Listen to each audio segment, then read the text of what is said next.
TRP ও পত্রিকার সার্কুলেশনে বড় ধরনের জালিয়াতির প্রমাণ পেয়েছে গণমাধ্যম সংস্কার কমিশন। প্রধান উপদেষ্টার কাছে গণমাধ্যম সংস্কারের সুপারিশ জমা দেওয়ার পর কমিশন প্রধান জানান, এক ব্যক্তি যাতে একাধিক গণমাধ্যমের মালিক না হতে পারে সেই সুপারিশ করা হয়েছে। সংবাদকর্মীদের নিরাপত্তা ও আর্থিক নিশ্চয়তার বিষয়গুলোও তুলে ধরা হয়েছে সুপারিশে।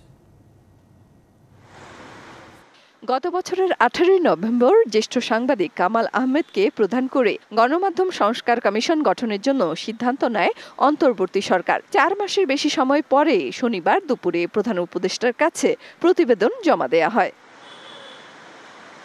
এরপর প্রতিবেদনের বিস্তারিত তুলে ধরা হয় সংবাদ সম্মেলনে। গণমাধ্যমে কালো টাকা ঢুকেছে, মালিকানায় সমস্যা রয়েছে দাবি করা হয় সংবাদ সম্মেলনে। সুপারিশ করা হয় এক ব্যক্তি যেন একাধিক গণমাধ্যমের মালিক না হন। আমরা দেখেছি টেলিভিশনের লাইসেন্স যারা নিয়েছেন তাদের মিশন স্টেটমেন্ট কি ছিল? মিশন স্টেটমেন্টে কিছুই ছিল না, যা ছিল শুধুমাত্র রাজনৈতিক অঙ্গীকার। আমরা ক্রস ওনারশিপ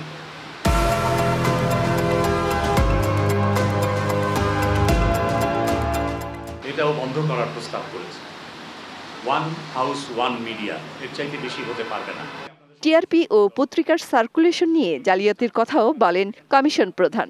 পত্রিকার সার্কুলেশন এবং টেলিভিশনের টিআরপি রেটিং পয়েন্ট যেটা, এই দুইটার ক্ষেত্রেই যে ধরনের অন্যায় জালিয়াতিই বলবো, জালিয়াতি হয়, এই জালিয়াতিটা বড় ধরনের জালিয়াতি, সেটার প্রমাণ এই রিপোর্টের মধ্যে আছে। সংবাদকর্মীদের নিরাপত্তা ও আর্থিক নিশ্চয়তার বিষয়েও জায়গা পেয়েছে কমিশনের প্রস্তাবে। সাংবাদিকদের নিরাপত্তার হুমকি আসে শারীরিক হামলা, আইনগত হামলা এবং হুমকি ধামকি, এগুলো নানা ধরনের বিষয়ের মধ্য দিয়ে।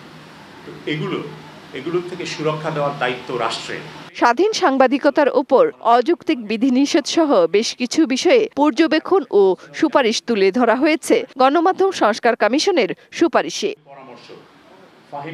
মেহের মনি, ডিবিসি নিউজ, ঢাকা।